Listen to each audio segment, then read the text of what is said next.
Okay, so let's get to the second half of our Quasiworld seminar. So Riku Anttila will continue and explain the construction of some of these spaces that Sylvester discussed. So please. Thank you, and thank you for giving me this opportunity. So I will talk about the iterated graph systems, which Sylvester very briefly mentioned. So my plan is the following. So first I will give a very general or rough idea how the construction of the iterated graph system works. So it involves these kind of self-similar graphs. And the second part will involve the Kleiner's conjecture and in particular the counterexample to Kleiner's conjecture.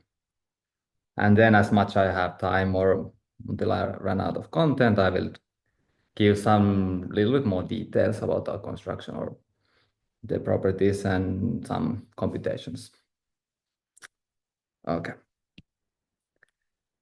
So the idea is that we want to construct sequence of self-similar graphs through a replacement rule. So our main prototype is the Lark's diamond space, which appeared in the previous talk. So this guy. So the idea is the following. So first we fix a graph and we set its G1. So, and in this case, it's this guy over here. And the idea is that to obtain the second graph, we replace each edge. Like here we have 6 edges, I believe.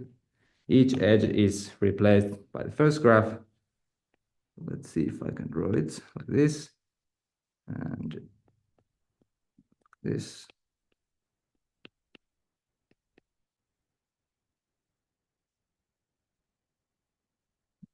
This. Okay, so now each edge is replaced by the first graph. And then we want to glue them together because now it's disconnected. So the way we glue them together is that we look which edges were adjacent to each other. So these guys were adjacent. And we apply gluing rules, which we fix in the construction or in the beginning of the construction.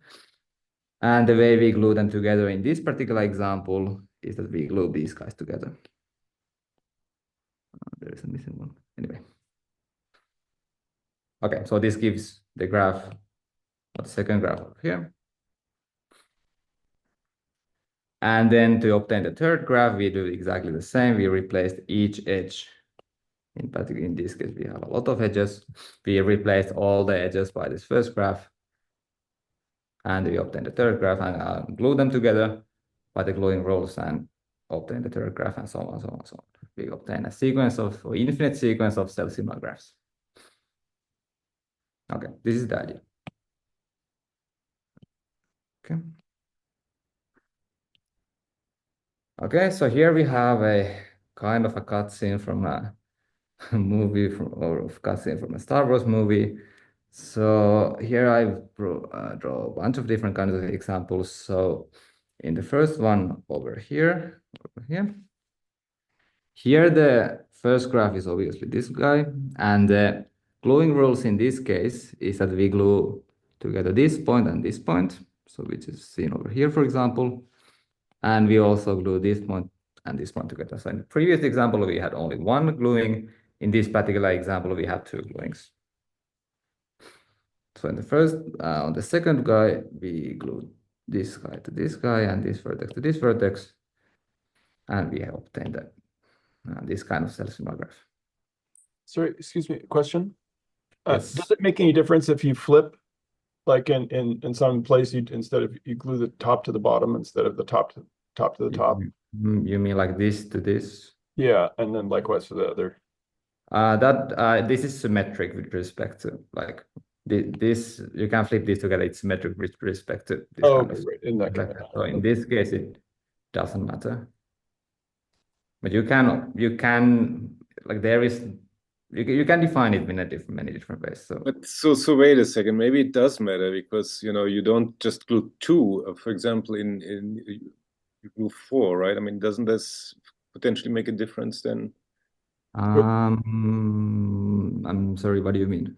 Well, I mean, if I understand you right? I mean, for example, at this vertex where you have 4 edges coming together. You have to be a bit careful about the cyclic order of the gluings, no? But he's saying that the middle graph there at the top has an internal reflection symmetry. No, I understand that. I mean, so it doesn't matter if you just have a vertex with 2 edges, right? Because then it's completely symmetric. But I'm worried about vertices with more of 4 edges. Maybe I don't understand the gluing if you have vertices with more than 2 edges. How do you glue if you have vertices with more than 2 edges? So this guy is glued only to this guy, not this guy. I mean, when you say this, I don't understand what you're saying, because you need several copies, right? I mean, so can you, for example, explain how you get the graph on in the first row, the very last graph on the right? Okay, so you want me to explain how this is picture, right? I mean, how do you get this picture? Okay, so I will draw what it looks Yeah, like just here. draw is part of it, because the picture is too complicated, right? Okay. So this is the top.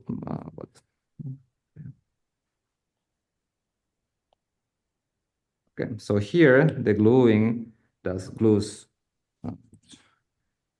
these two together. Yeah, okay. And these two together. But you have 4. And yes, so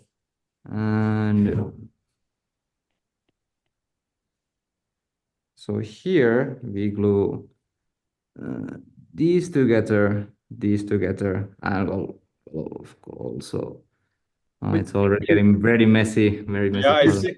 But if you permuted the two, what you're saying is you'd end up with an isomorphic graph just because of the particular thing that you're gluing together, right? Do you have any better explanation? Well, I would say maybe so you introduce some coloring here. I mean, the way we define them, there's also some gluing. You call one of these vertices red and the other one blue. Yep. And then you only glue red ones to red ones and blue ones to blue ones. So this one way you avoid this. Yeah, you don't want to create a cycle of these identifications that then identifies the red with the blue. That you don't want to do. So, but as Bruce described well, so from these neighboring ones, in this case, like it doesn't matter which way you glue it, like this or this. So there's you have to do one of the labelings, red or blue, but it doesn't really depend which labeling you do. If you look at the bottom example, that doesn't have that same kind of symmetry, right? So if you did do you sort of randomly unglued and then flipped and reglued, would that destroy the property? Yeah. Yes. So then you have. I see. So we really need some extra information, like a color of the. That's right. Yes. Then we glue together only guys of the same color at the end. Yeah, exactly. Okay, that makes sense. And in the construction, this is obtained, but there's a mapping. There's an index set I that you can think of as colors, and that maps to the boundary. Yeah. Okay. And it tells you what color the vertex is, and then you glue the same colored ones. I see. So there's a little bit of more information here. Yeah. And this is in the Loxo diamond, you don't see this one. You have only one boundary vertex, but of course, if you have 2, then you have to have some consistency. But do I understand correctly that basically like you blow up each vertex into 2 vertices, one is red and one is blue, and then like for each copy you join together all the red guys and for the and for all the blue guys. So is this sort of the summary of the construction? That's the summary, yeah. I don't know if it was answered, but you also have to have some symmetry here. Your edges in your graph are undirected, so like if you chose and something that wasn't left-right symmetric for your G, that wouldn't work, right? Sorry, can you repeat? Your edges are undirected, so if your replacement graph G were not symmetric left-right, then you would have some ambiguity in how to do the replacements. Well, yes, you have to define like how you assign in which kind of way you glue them together. If this is not symmetric, you can also flip it and glue together. So it's possible to. Here all the guys are flip symmetric, so it doesn't matter. Yes, right? Yes, and here everything is symmetric just for simplicity. And in the paper, there's also a construction of the non-symmetric when you have the oriented graphs. But yeah, Got it. when it's symmetric, the orientation doesn't matter.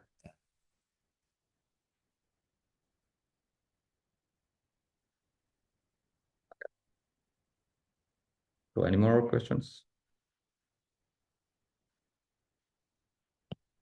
Okay. Okay, so well, as we've had some discussion, we need some assumptions to make this actually work. So a minimal assumption we need, or minimal geometric assumption, is that if we have a vertex which is in the gluing, it has to have degree 1. So for example, well, in this example, the Laxo diamond case, this has to have degree 1, meaning that, for example, it cannot have an edge, another edge like this. So this is prohibited. And if we don't assume this, what happens is the degree blows up to infinity. So that is something we want to avoid. Okay, and we also, as we had the discussions, so it is useful to have symmetry. So symmetry meaning that in this case, we have a symmetry which maps red guys to red guys and blue guys to blue guys. And this is really useful. It simplifies many computations. And well, we have much more structure when we have symmetry. Okay. And if we want even more structure, for example, we have the combinatorial Loewner property, we need to avoid having cut points. So for example, for the Laxo diamond space, we have cut points, for example, here. For example, here. So to avoid it, one way to state it is that we have two edgewise disjoint paths in the graph. So for example, here we have this and this. And what also happens is that the conformal dimension is strictly bigger than 1. And that is something we also want for the CLP space.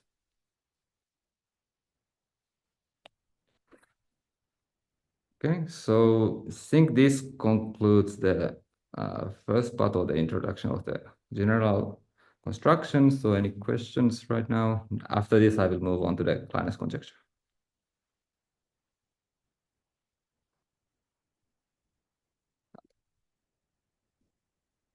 I believe it is in the next.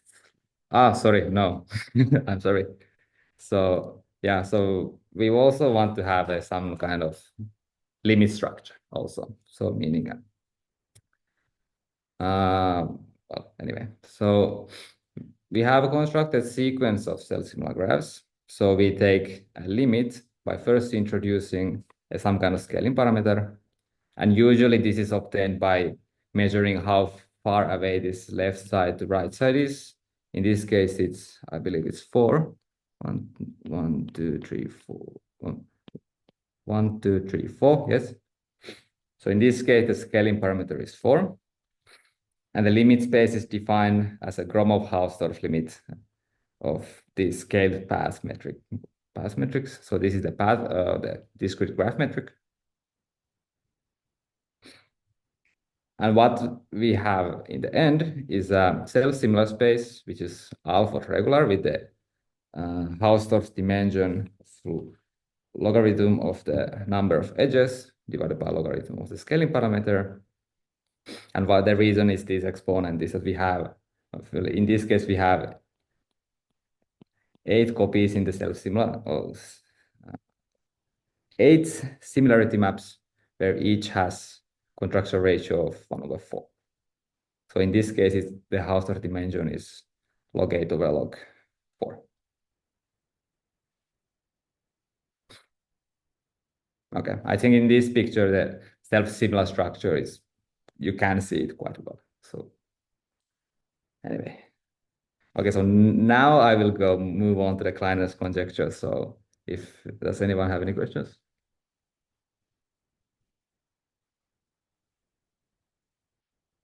Okay, now I'm convinced that it's actually yes. Okay, so let's have a quick overview what the Kleiner conjecture was all about. Sylvester told all the background, so it's gonna be short. So what Kleiner's conjecture is stating is that if you have a self-similar CLP space, then it can be, or it's quasi-symmetrically equivalent to a Loewner space. And the motivation behind this statement is that Loewner spaces are in some sense optimal, in the sense that you can't further optimize them by a quasi-symmetry. And also the combinatorial Loewner property is easier to verify and is known to be true for many different examples, a bunch of different examples. And also the combinatorial Loewner property is a necessary condition for this to be true, for to be quasi-symmetrically equivalent to a Loewner space. And as it was stated in Sylvester's talk, or to know the outcome of the Kleiner's conjecture is extremely non-trivial. We have a bunch of examples where this is not known. In fact, in most of the cases, we do not know it. For example, for the Sierpinski carpet, we know that it's combinatorial Loewner, but we do not know if it's quasi-symmetrically equivalent to a Loewner space. Okay. So again, this was mentioned in Sylvester's talk. This is very closely related to the attainment problem. So if we have a CLP space or QCLP space, then the exponent Q is always the conformal dimension or alpha's regular conformal dimension, so which is the infimum of the Hausdorff dimensions Q, so that the space is quasi-symmetric to a Q alpha's regular space. And it turns out that Kleiner's conjecture is equivalent to the attainment problem. And the attainment problem means that this infimum here is a minimum. So in this sense, the conjecture says that a CLP space admits an optimal geometry in the sense that having a smallest possible Hausdorff dimension should be the optimal possible geometry. Okay, so this is the things I want to mention about. So turns out that Kleiner's conjecture is not true. So our main result in our work was the construction of the first counterexample to Kleiner's conjecture. And I claim that for this particular example, or the limit space which arises from this iterated graph system, for this we do not have an optimal geometry. Okay, and my strategy is the following. I want to find a subset X of this guy, so that it satisfies the two magic words. It has the same alpha regular conformal dimension as the bigger space, and it is a porous subset. So if you don't know what a porous subset is, it means that it has a lot of holes in some sense. It has holes on all scales, basically. So for example, the Sierpinski carpet is a porous subset of a square. Okay. And yes, so if these two conditions are true, then we always have that the bigger space cannot attain its alpha regular conformal dimension.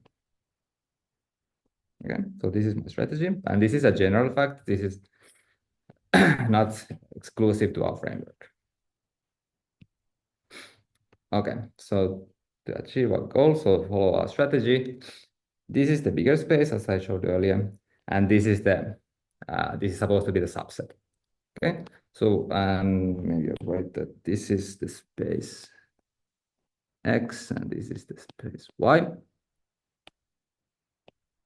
So what we can now prove, I will show some details later if I have time, that this guy here, it is combinatorial Loewner, and for its subset, for the smallest space, we can actually show that it is a Loewner space with exponent 3/2. And the reason it's 3/2 is that the space we constructed has Hausdorff dimension 3/2, so the constructed space is already a Loewner space.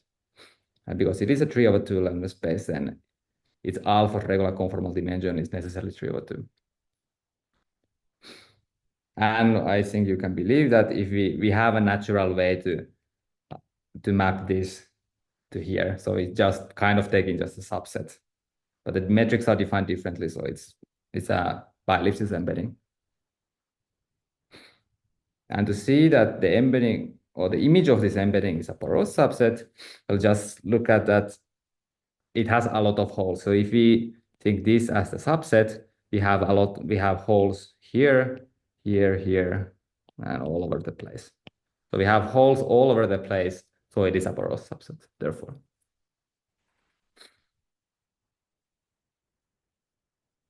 Okay, so to use the strategy I presented you, I now only have to show that the alpha regular conformal dimension of this guy is also equal to 3/2. So to see that, I use the following deformation, which is this one. And what it does, it just makes the middle part, so this part, much smaller or arbitrarily small. Okay, so by using this deformation, the Hausdorff dimension can be decreased arbitrarily close to 3/2. But we can't go below 3/2 because it contains a subset which has the alpha regular conformal dimension equal to 3/2. So by this argument, we have that the alpha regular conformal dimension of this guy is also 3/2. Okay, so this is just a sketch, and there is one technical detail, which is to show that this is actually a quasisymmetry, it's not super obvious, in fact, and the reason is that in this picture I'm deforming only at one place, but in reality, what is happening is that the deformation happens everywhere, all over the place, and if the deformations if they happen to accumulate in a bad way, then it wouldn't be a quasisymmetry. So to see that this is actually a quasisymmetry, we observe that this deformation does not, or it preserves the distance between the boundaries. And what this then gives us, that the deformations on different scales don't accumulate. So for example, if I take a point, let's say from around here and around here. So to see which deformation affects the distance between these 2 points is only this one. So only one scale affects the distance between these 2 points, and it's true for any pair of points. So this hand waving argument shows that this in fact is a quasisymmetry. Okay, I will mention this. Can I make a quick remark? I mean, I don't know how you actually. I mean, what you're saying, of course, makes a lot of sense, but I'm not sure how you write down actually the details of this argument. So I'm just wondering, whether this notion of a quasi-visual approximation could be useful here that Daniel May and I introduced. Because then in many cases, you immediately get the quasi-symmetry for free. Yeah, I'm sure that it does. In fact, this is not exactly the way we proved that this is true. So for this, we use some modulus computation, but I will show you later if I have time what we actually did. But this is much more intuitive. At least I think that is much more intuitive way to prove it. So that this is why I show you this method. Yeah.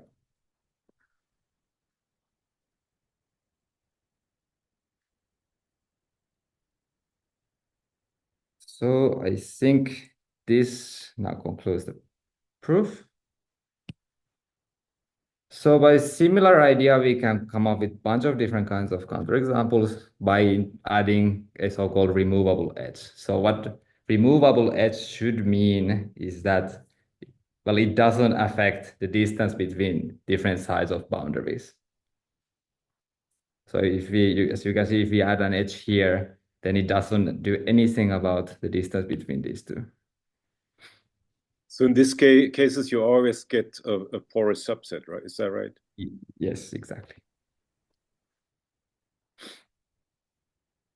Okay. In this case, we just adding somewhere where it doesn't matter always gives us a counterexample. Okay. And we also can add multiple edges. We can also add here and here and here if we want.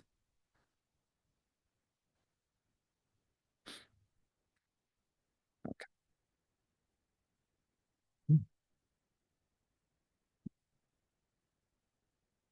Okay, but what we cannot do is to add an edge to a wrong place. So in this case, if we add an edge here, now deforming this edge to be the size of epsilon or arbitrarily small, like shortens the distance between different the opposite sides.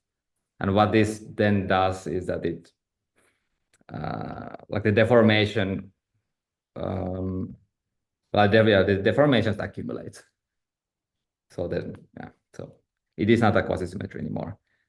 And in fact, we can prove that this actually attains the alpha regular conformal dimension. So this is, in fact, this cannot be even a counterexample. Okay, so to wrap it up. So just to recall what we did is that we constructed a self-similar space which satisfies combinatorial Loewner property, but it is not quasisymmetrically equivalent to a Loewner space. And the example was here. And the outline of the proof is that we take a subset of it and prove that it has a subset which is porous with the same alpha regular conformal dimension. So if we can do this, it always works. Okay. So do you have some kind of intuition why this actually fails? Why this cannot be quasisymmetric to a Loewner space? Well, the porous part, which involves the part this is removed, it has already attained its optimal geometry. So this is a kind of optimization. We optimize this geometry of the space. So the porous part, which is everything but this, has already attained its optimal geometry because it is a Loewner space. So the only reasonable way to optimize the geometry of this guy is to do something with the middle edge, to do something with the extra part. And if we want to optimize this geometry, then the only reasonable way to do is to make it shorter. And what happens at the limit is that we have collapsed, or we have to, it's not a deformation anymore. We have collapsed a part of the space. Okay, so for this, yeah.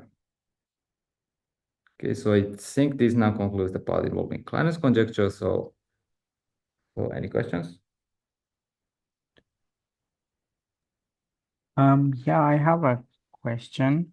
So that subset that you have that's already Loewner, that's homeomorphic to the Menger curve, right? Yes. And so if you add that edge, is that is that homeomorphic to something? Like, is it also homeomorphic to the Menger curve? So there is to see that there is some characterization of compact metric spaces, which I don't exactly understand how it works and what are the correct assumptions, but that you should ask. Well, Sylvester can say more details if someone is interested. Although for sure there are many people in the audience who know this stuff. Okay, thank you. Yeah, thank you. Maybe if you could comment a bit on that part, yeah. So how do you show that this is not locally planar? So you just use self-similarity, or Excuse me, can you repeat? how do you show that the space is non-locally planar?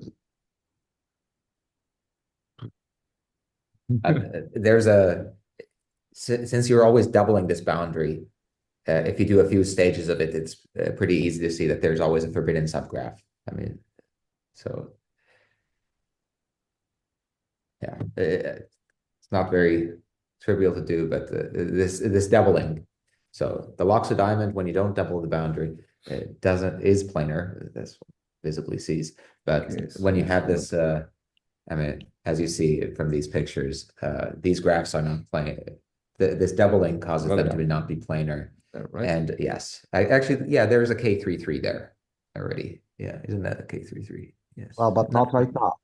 I mean, it's not, it's K24 at the moment. So you're saying that like on the next iteration, there would be. No, this should also already be have a forbidden graph minor, but so.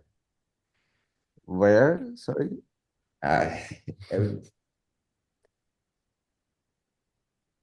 So okay, you don't need to show. Okay, like okay, yeah, I do. It's not yeah so obvious, but yeah. Yeah. Now we can. Yeah, but so you're saying that okay, like there exists already kind of a non-planar minor at that stage, and then you use self-similarity to say that okay, like you find it at all. It has to find exactly the self-similarity constants occur at all scales and locations. Okay. Yeah.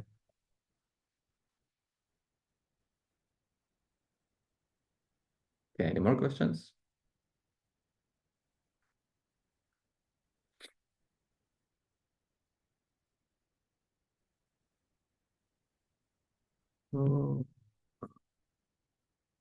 Okay, so for the rest of the talk, the topic is, or which message I want to deliver is that, like, which features distinguish our self-similar spaces for the traditional ones.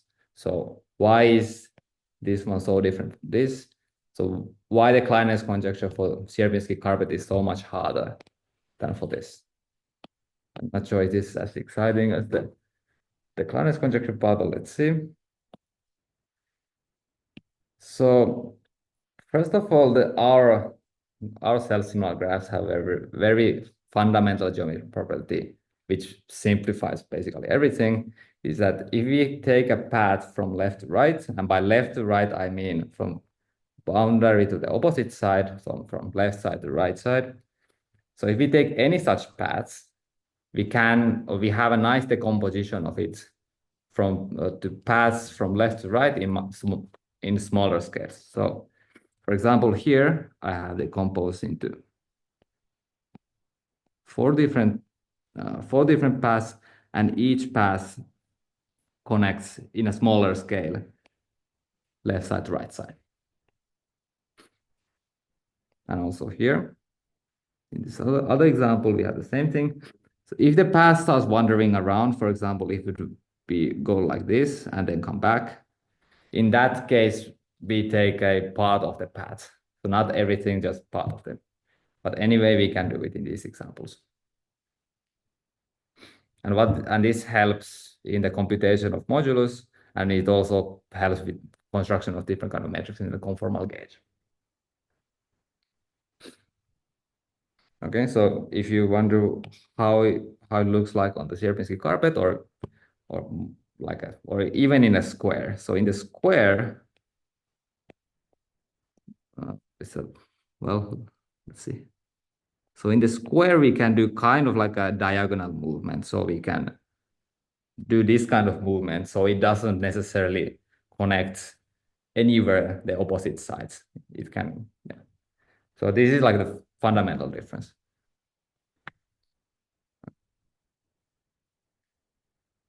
Okay. So our main tool to study this, our graphs and our spaces, is the discrete modulus, which was introduced in Sylvester's talk. So for our framework, the easiest one or the best one is the so-called edge modulus, which is, instead of having a function on the vertices, we have function on the edges. So here rho is a function from the edges, like this. But the definition is exactly the same. And the most important problem is the modulus, discrete modulus problem from left to right. So from left side to right side. And the reason why this is so fundamental and important is that we can connect most of the important modulus problems to this single modulus problem. And the important regularity estimate we would hope to have, and in general, on every fractal, we would hope to have this property is this one, or to show that the discrete modulus behaves like an exponent with respect to the level of the graph. Okay, so this is what we hope to have. And so why this is so important? Well, in many cases, if we just have this regularity estimate only using this plus some geometric properties, for example, symmetries and local symmetries or some kind of folding maps, only using these we can already prove in many cases the combinatorial Loewner property. But also we can do more. So in a very recent work of Muruga and Shimizu, they used this estimate on the planar Sierpinski carpet and prove a bunch of different kind of useful regularity properties. For example, some kind of Poincare type inequality, discrete Harnack inequality of p-harmonic functions, and also the so-called conductive homogeneity of Kigami. So if you're not familiar with that, it's absolutely fine. It's not necessary. But anyway, and we also use their ideas or similar ideas to extend it to some general framework. Okay, so this is why this kind of estimate is so useful and important. But a quick remark is that these arguments, our arguments, and also the arguments in Muruga and Shimizu, at the moment, they don't extend to all P. For the planar Sierpinski carpet, it does, but for general fractals, they do not. For if the conformal dimension is much larger than P, then it might fail, but it's not. Is it fair to say that argument it's like establishing the super multiplicativity? Yes, exactly. Yes, exactly. Okay, right. So this is basically exactly about super multiplicativity.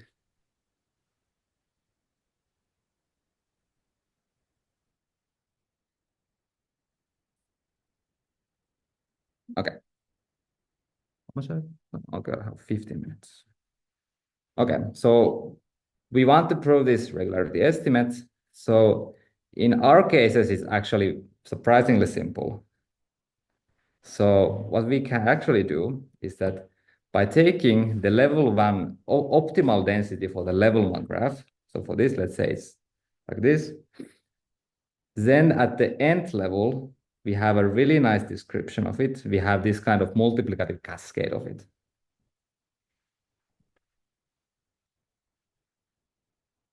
So this is like, for most fractals, this is not true at all. And well, okay, so in the next slide, I will have a short comparison with Sierpinski carpet. So here is what is true for our framework. For Sierpinski carpet, what happens is that for the optimal density, we have no easy description of it, first of all. And also, well, we know this regularity estimate for the planar Sierpinski carpet was proven by Borton and Kleiner. But still, we do not know the exact value of the constant. And also, I didn't mention, but if we can prove that this value is 1, or for the value of this is 1, then this exponent is always the alpha regular conformal dimension. So this follows from the characterization given by Carrasco-Piaggio and Kigami and many other people. Okay. So next. Okay, so maybe before I go to some kind of proof of it. So what I want to emphasize here is that here the problem is it is a finite problem, or finite in the sense that we have only one finite graph, and we want to compute the modulus there. So this we can do in finite time. If we need, we can use computers or whatever. For many examples, we can just compute it. So in particular, in these cases, we do know how to compute this. And this is like a very fundamental difference with standard or the more well-known fractals, for example, the Sierpinski carpet. Okay, so 10 minutes. Okay. Okay, so, well, I have some short outline of the proof. Don't know if it's how interesting it is, but let's see. So first of all, step one is to show that this is actually admissible from left to right. So this is, for this we use the path decomposition. So I have the computation. So we can quite easily compute that from this part, the density adds up to this much. And because this is here is a path from left to right, this here adds up to at least 1. And also this adds up to at least the constant d and so on. So we can now easily compute that, okay, this whole thing adds up to at least 1. Okay, so what this proves is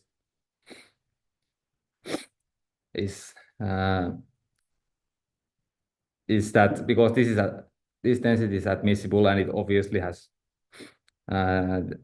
this much mass, we can prove that this is the upper bound for the modulus. Okay, so the lower bound is much more difficult. For this, we have to, or we had to use a dual problem. And so here you should be able to say what MP is, right? As you said, I mean, from your finite graph, I mean, you can write down. Yes, exactly. Yes, so because this is a finite graph, we can just in most cases we can just compute it. So yeah. I guess in this case it is just. Well, yeah. Okay. Well, in this case, it's just actually a constant function. So it is like a decent exercise to show that it is a constant function. So rho 1 is constant function 1/4, and it's actually for all p.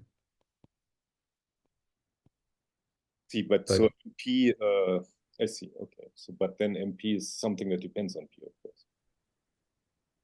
In this particular case, the optimal density does not depend on P, and it's a. No, but I'm talking about MP, the number MP. MP, yes, MP depends. So here, MP is then the mass of this, which is we have 8 edges. That's 1/4 P. Okay, yeah, that's what I wanted to see. Thanks. Okay.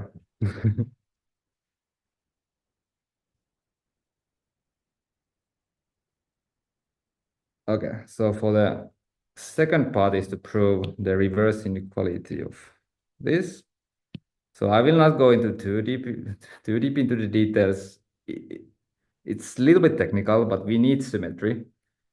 So the reason we need symmetry is that we want to connect flows. So if you don't know what flows is, it's fine. But if you know, then the idea is that if we place this, or if we can connect flows because they agree here. So here, when we connect these graphs, we also have A here, in which case the divergence vanishes here. And therefore we can, by defining flow like this is actually a flow, so everything works. And the rest follows from duality. Okay, so this concludes the proof. So, okay, so, well, this is the computation I showed you previously or just now. And so what I previously mentioned is that the alpha regular conformal dimension is the unique solution to this equation, which involves only a finite amount of parameters, and it is an optimization problem. And this we can always compute, at least in most cases. If we need, we can use also computers. So for this one, it is only a constant function 1/4. And we can, so I compute it again. So here the MP is 8 times 1/4 part of P. And also we can prove that for this, the optimal density is exactly the one which we obtain by embedding this density here and by putting 0 in the middle. So this is actually the optimal one. This is the optimal way here to go from left to right.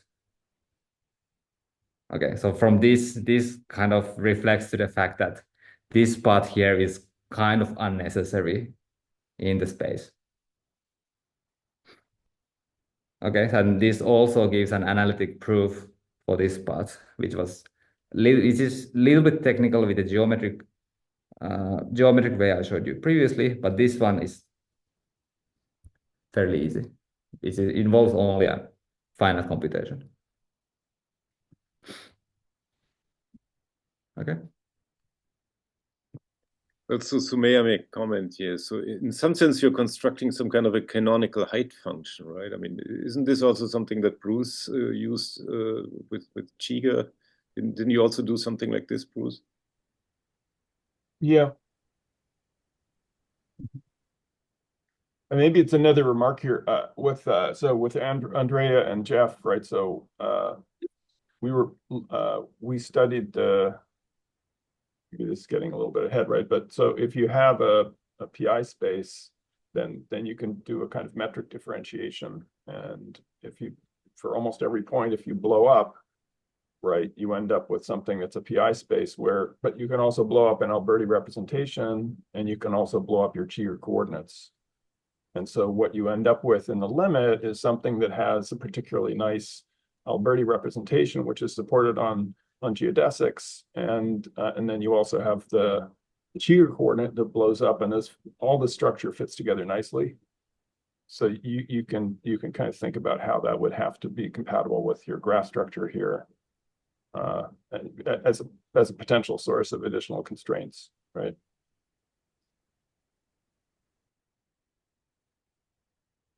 Yeah, well, I cannot resist to interject with that introduction. So, I mean, this is actually also, I mean, related to this is how this example came about. I mean, also related to your work, Bruce, with earlier work with Jeff Cheeger on the inverse limits. So if one looks at the picture on the left there, you might, well, you for sure recognize that is actually an inverse limit.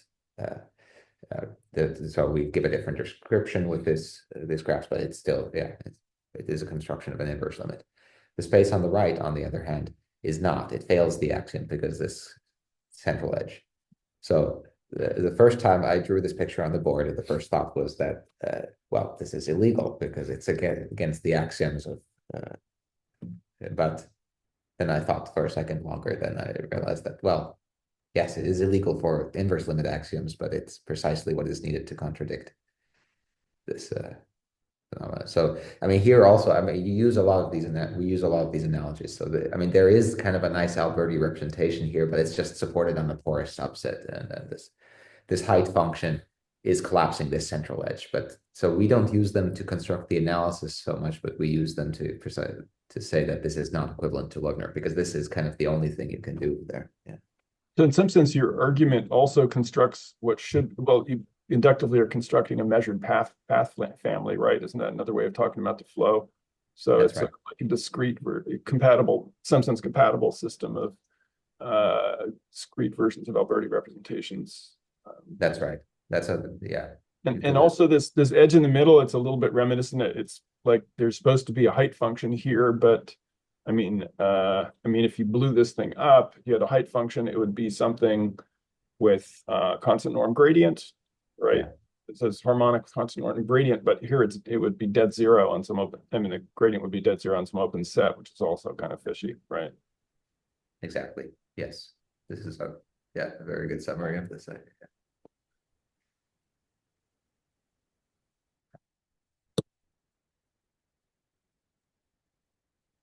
Yeah, why don't you go ahead? So you know. Okay. About that, if there's any more comments. Okay.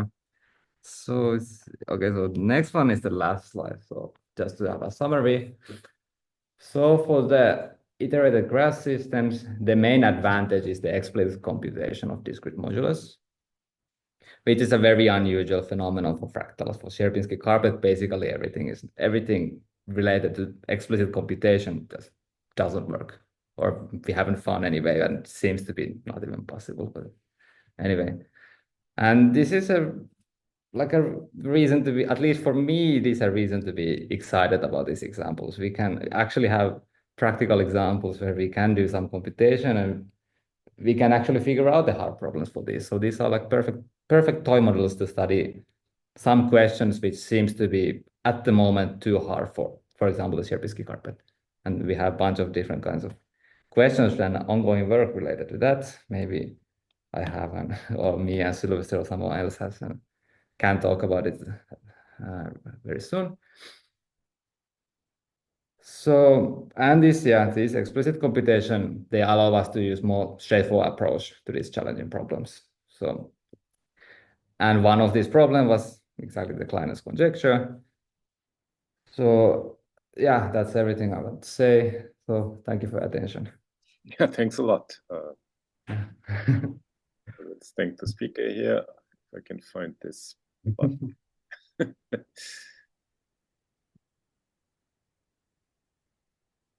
Yeah, comments or questions, or I should say even more comments or questions.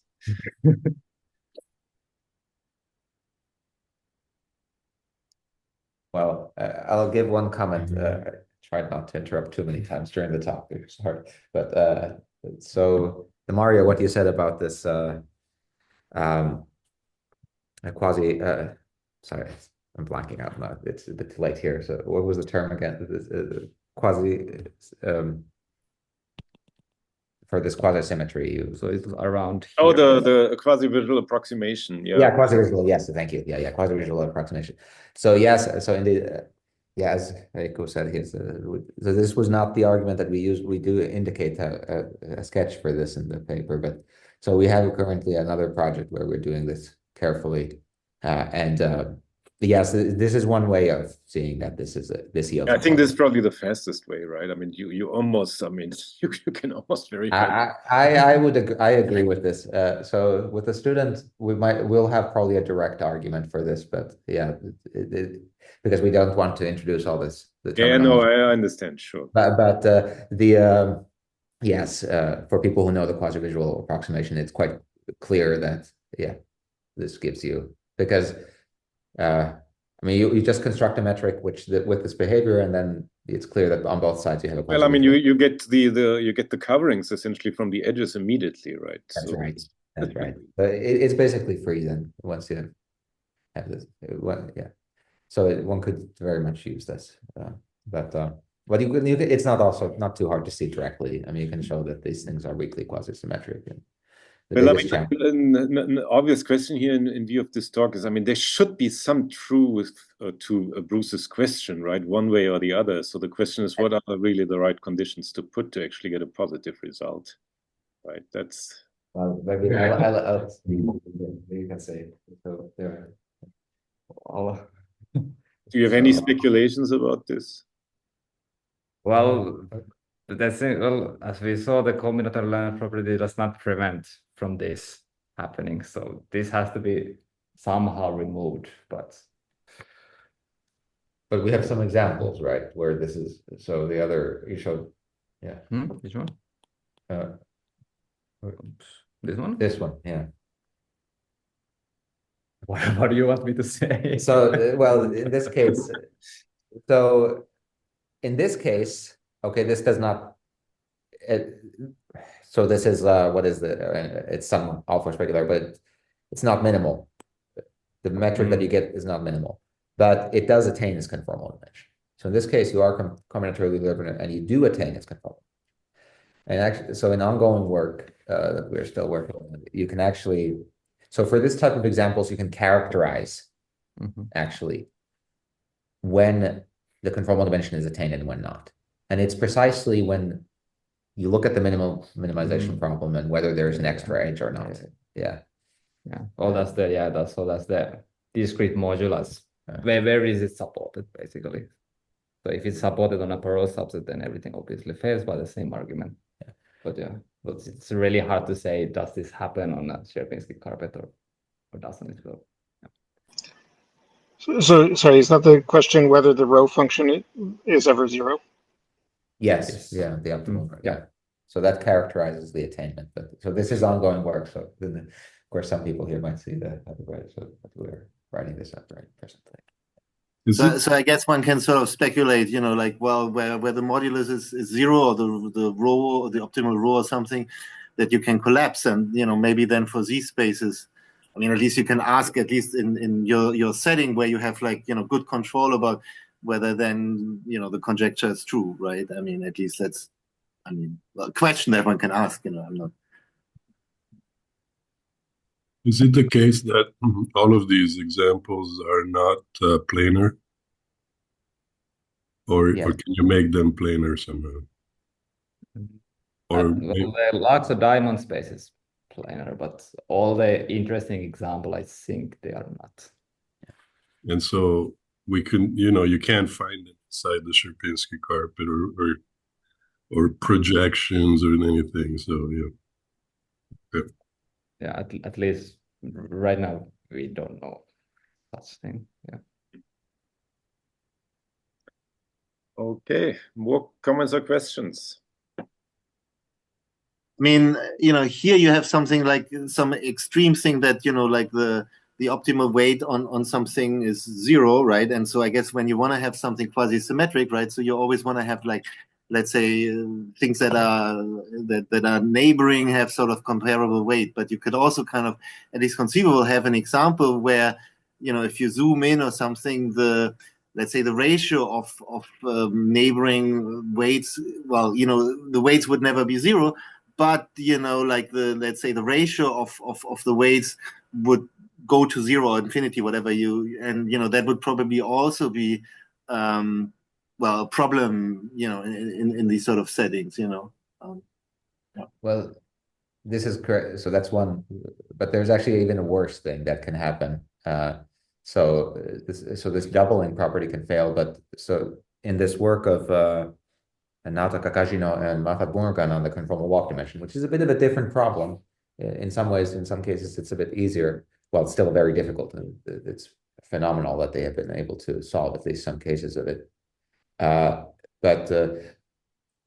So there you have cases where the function a rho is never constant, and there's an associated energy measure which is doubling, but still you do not attain, and the attainment is not prevented by this vanishing anywhere, but it's prevented by the metrics degenerating in a more complex way. So there's some curves in the space that get collapsed, some higher codimension sets like curves that get collapsed. The functions are not, the energies never vanish in their neighborhoods, but they're too small along the curves so that the curves actually get squished. So there's some higher dimensional continua. Yeah. So it could be that. Yeah. Maybe time for one last question before we finish for today. So the work of Murugan and Kajino, so if you try to apply their setup to your non-Loewner examples, so what's the outcome? Do you still have a sublet space, or you don't have a sublet space? Oh. This is why Rosewood is here actually visiting presently. So we're talking about it seems like you can construct a sublet space here, and we're working on this currently, and yeah. So it seems that you have a good sublet space and this particular structure, these modulus computations being so explicit, that helps a lot in describing things.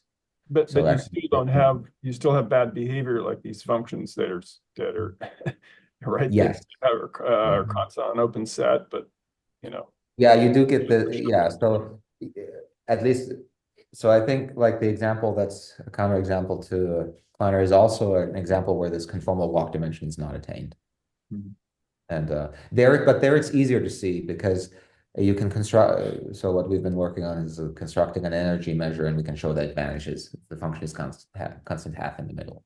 So there are stronger characterizations for the non-attainment of the conformal walk dimension than for the conformal dimension presently.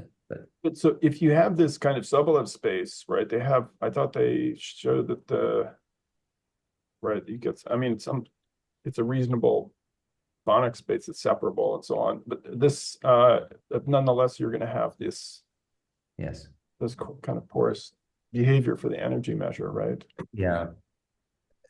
I think it's Sounds- very common. Yeah, I think it's worth so There's it a does, lot- yeah, it's a Sobola space which does not come from a which does not involve a derivative.